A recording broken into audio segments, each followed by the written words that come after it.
or fiction, the winner of this fight will enter the pound for pound list? I don't think it would be Zayas, even if Zayas wins, unless he goes out. Really? I mean, again, depends on the performance. Yeah. If Boots goes out there, either dominates or blows him out, yeah. Now you're like, all right, he's going to enter. I think Xander's going to have to prove some more before he's really discussed and, deep into pound for pound. And even really, for me, pound for pound, after the top 6, it's so It's a little funky. It's so murky.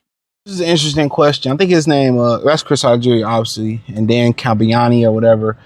Great question. I don't believe in a pound for pound list in this era. It's no pound for pound. It's not enough pound for pound fighters for it to be a pound for pound list. You know what I'm saying? And my whole thing is when over around half your list is guys under 147 pounds, and I'd be nice, under 135 pounds, it does let you know how diluted the list is.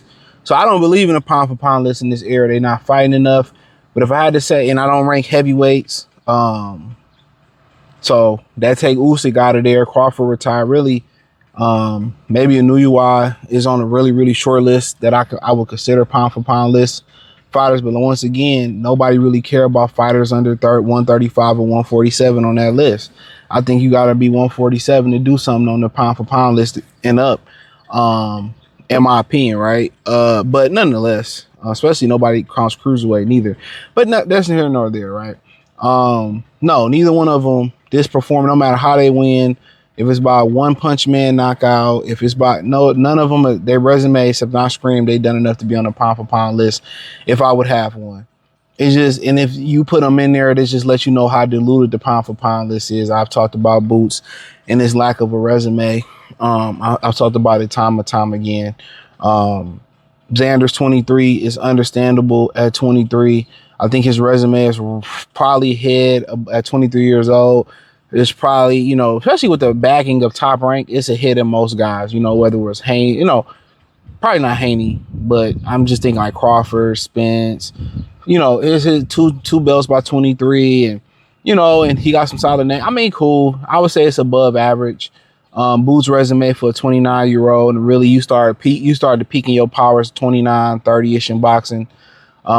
Maybe you start peaking a little bit earlier, but the resume is horrible. He's been in the championship round 3 times, 1 versus Real Monvila, 2 versus Charon Cherkachan, 1 10 rounder with Real Monvila, 2 with 12 rounders with Jaron Cherkachan. Outside of those 3, he's never been 7, 8, 9. All his fights been 6 and below outside of those 3 fights. And people in that comment section are saying, oh man, he's just knocking people out. And that just let you know the ilk of fighter he doing. If he can knock the guys out in 6, 5, 3, 1 rounds, he's not really fighting the top upper echelon fighters. You know what I'm saying? And that's at 29 years old come Friday, he's been slow, he's been moved slow. And beating Xander Zayas, you got to remember, it's too soon for Xander. Who was Xander beat? Xander look at his resume, he trashed and he beat nobody. Remember that same guy that y'all indicting his resume, or y'all indicting his resume. Oh, excuse me. Remember after the fight. So you beating Xander can't put you on the pound for pound list. And for Xander, people are putting Boots on the pound for pound list based on the eye test. But beating Boots, even if he packed Boots up, in spectacular fashion, it's not enough. You have to go get Virgil, Sebastian Fondor, I think, to enter that pound for pound talk. When you have a resume like Floyd Mayweather had going into the Oscar fight, whether it was Corrales, Zab, Baltimore, Arturo Gotti, just a number of guys that he fought. That one fight, it wasn't the Oscar fight. It looked like it jumped him into hyperspeed to face a boxing, but he had so much credibility, what I'm saying, boxing wise, that it got him there. When Terrence Crawford, it wasn't about the Errol Spence fight. It was all the other fights. People say, "Woo, we didn't know who those guys were." You don't know boxing. Just because a guy doesn't have a name, it doesn't mean you're not credible. Devin Alexander splashed on the scene by knocking out Juan Urango. Most of y'all don't even know the fuck Juan Urango is. You know what I'm saying? So what does that mean? When Hagler won his first title, most people don't even know his name. People forget Lloyd Honey got upset. Was it Donald Curry? Most people don't know who he is. Michael Nunn was pound for pound #1 fighter in the world when James Toney upset him.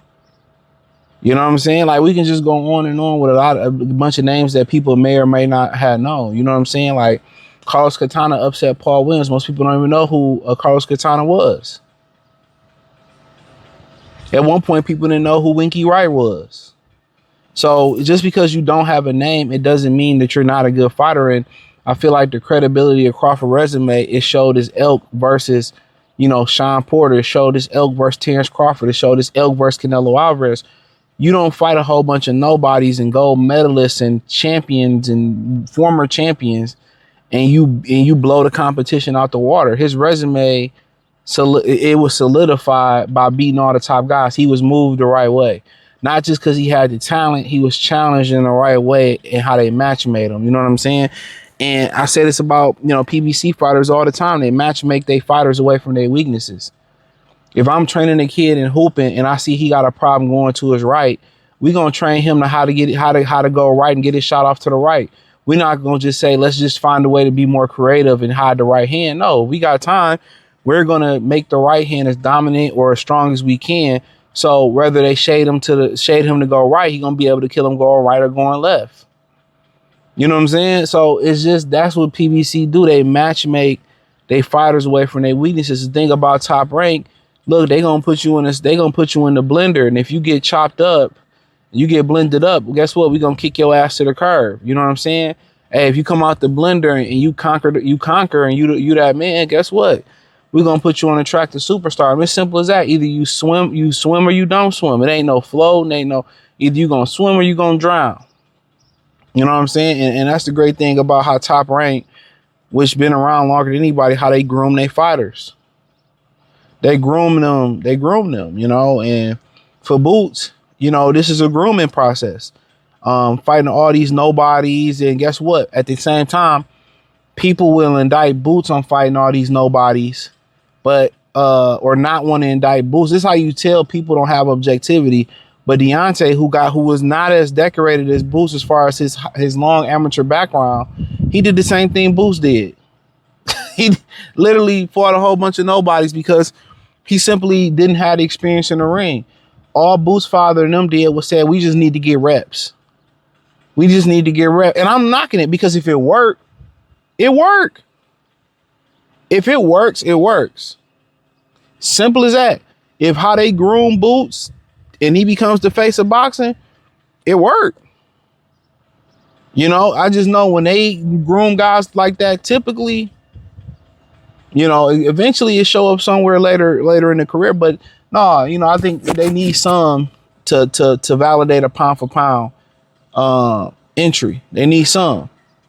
So whether it's Boots beat this guy and then he turn around and beat Xander, and then he beat Virgil, then we can have that kind. I don't mind you sliding him in that weak ass pound for pound list. If he beat Fondora, Virgil, and Xander, I don't mind you saying he probably number one. Bearing somebody else do something exceptional. Undisputed or not undisputed, I'm not gonna argue it. Xander, if he do the same thing, y'all want to put him at number one, I'm not knocking it. Depending on what Nuyuwa, Bam, and some of those other guys tend to do, I wouldn't argue that. You know what I'm saying? They go on and beat a Fondora or beat a Virgil next, in their next campaign. Top 10 entry. I'm not arguing. Regardless. If you're gonna put a motherfucker pound for pound, it's subjective. It's your list. But if they beat Fondora and Virgil Ortiz, shit, it's hard to say you're not number one. Honestly, that's you don't need to be Josh Kelly. What that's telling you, you ain't got it. So shit, I ain't hard, but beating each other, two negatives don't make a positive in this scenario. They need some, regardless. They need some. Is who closer? I believe they at the same. I think you might say Xander might be a little closer because he's younger. They're at the same level. Their resume is the same. This is goddamn same. In ways, I believe Xander had more rounds. Well, what? 12 less fights. So we'll see. But as far as putting either one of them on a pound for pound list after this fight, I get what Algeri's saying. If it's a spectacular, it just let you know the winner of this fight being on the pound for pound list tell you right now how weak the list is. But that's just my opinion on it. But yeah, it's a good fight. I mean, once again, I don't believe it's a pay-per-view fight, but this is why the sport can grow. You got good HBO After Dark or championship fights or fights that should be on TV that everybody can be access to, and you putting them on pay-per-view and wonder why the sport don't grow. But hey, it's my opinion. Thumbs up the video, share the video, subscribe to the channel, hit the link in the description, find me on X, Facebook, Kick, Twitch, Instagram, join the Patreon. Appreciate the love, support. Appreciate y'all. Let me know what you think in the comment section. Peace.